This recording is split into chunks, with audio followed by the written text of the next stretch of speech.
Bien-aimés, je suis vraiment heureux de partager une bouchée de la parole avec vous. Alors, le titre de notre bouchée aujourd'hui, c'est « Garde la parole devant tes yeux ». Alléluia. Bienvenue à la table du Seigneur. Yeah! Alors, notre premier passage se trouve dans le livre des Proverbes. On va lire deux passages. Dans Proverbes chapitre 3, au verset 21, et Proverbes chapitre 4, verset 21 également. Voici ce que disent les Écritures. Mon fils, que ces enseignements ne s'éloignent pas de tes yeux. Garde la sagesse et la réflexion. Ça, c'est le Proverbe chapitre 3, verset 21. Mais non, Proverbe chapitre 4, verset 21. Mon fils, sois attentif à mes paroles. Ça, c'est le verset 20. Prête l'oreille à mes discours. Verset 21. Qu'ils ne s'éloignent pas de tes yeux. Garde-les dans le fond de ton cœur. Alléluia. Alors, bien-aimés, nous voyons que la parole nous recommande vraiment de garder la parole devant nos yeux. Ça veut dire quoi ça? Ça veut dire que nous devons toujours nous voir selon ce que dit la parole à propos de nous. Pas comme nous nous ressentons, pas comme nous, ce que nous avons comme sentiment ou ce que les gens disent. Non.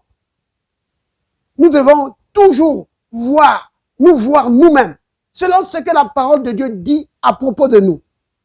Peu importe la situation que tu traverses, tu dois toujours considérer cette situation-là du point de vue de la parole. C'est vraiment capital. Tu dois toujours considérer ce que les Écritures disent à propos de la situation. Par exemple, si c'est un problème de santé que tu as, n'éloigne pas la parole de tes yeux. Parce que la parole de Dieu dit quoi? Que par les meurtrissures du Christ, par les blessures de Jésus, tu as été guéri. Alors ne perds pas de vue cette parole.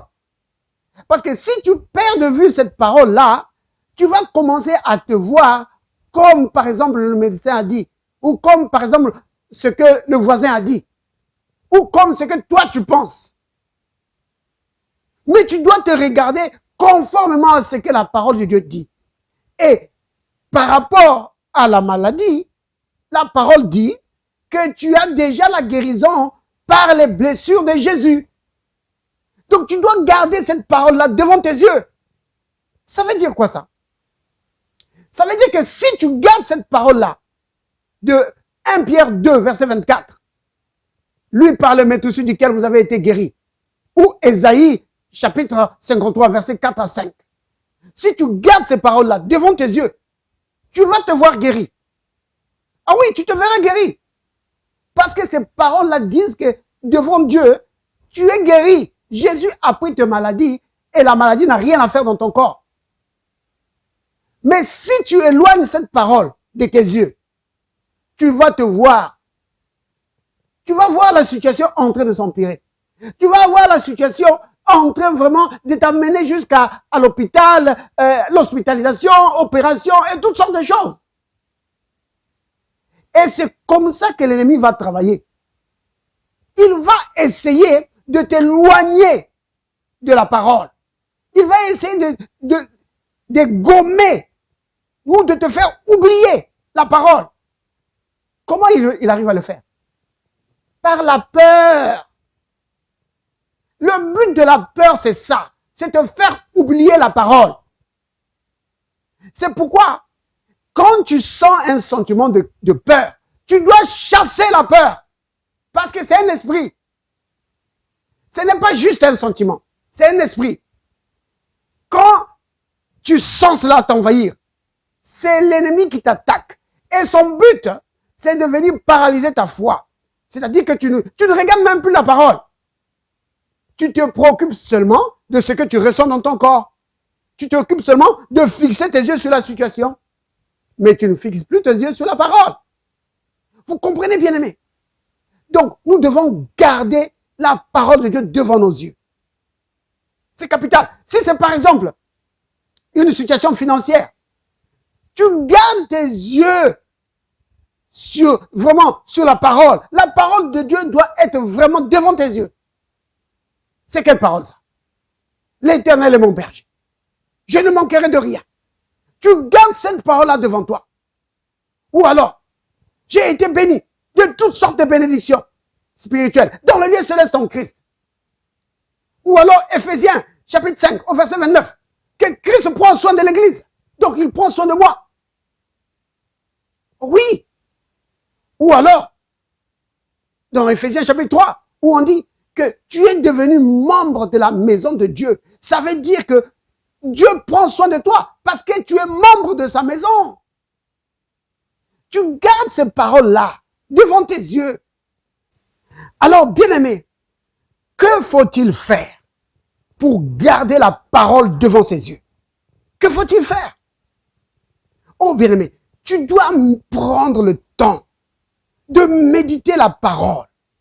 Oui, de fixer tes pensées sur la parole. Tu dois vraiment te contraindre à cela. C'est un exercice spirituel que tu dois faire. Tu dois réunir les Écritures qui parlent sur ta situation. Si c'est un problème financier ou un problème de maladie ou autre, tu prends les Écritures et tu médites là-dessus.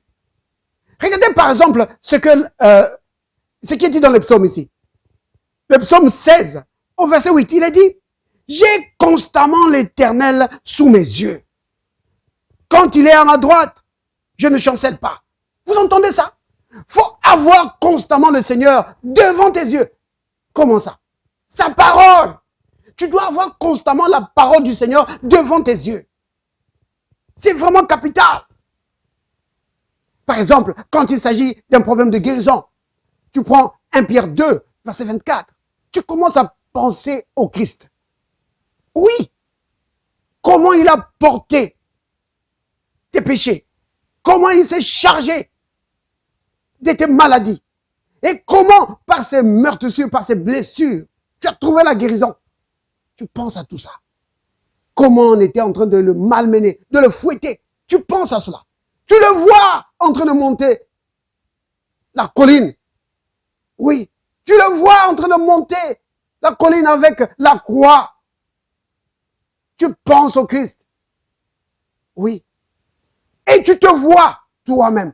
Parce qu'il ne faut pas seulement penser au Christ. Maintenant, tu te vois toi-même. Oui, complètement libre de toute maladie. Tu fixes tes pensées là-dessus.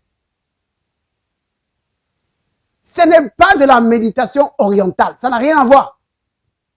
C'est la méditation spirituelle de la parole. Tu fixes tes pensées sur la parole. Parce que c'est vraiment important.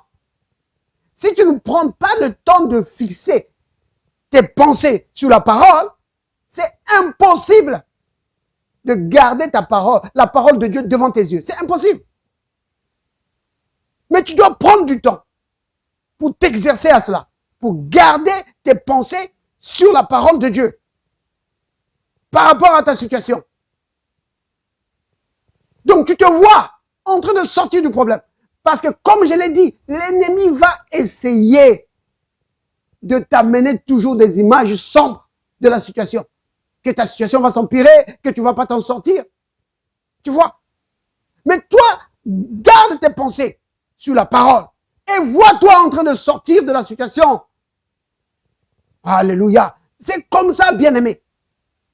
Et quand tu es là maintenant, tu commences à proclamer la parole, à dire merci Seigneur, parce que tu as pris mes maladies. Oh, par tes meurtrissures, j'ai été guéri. Oh, la maladie n'a pas de place sur moi.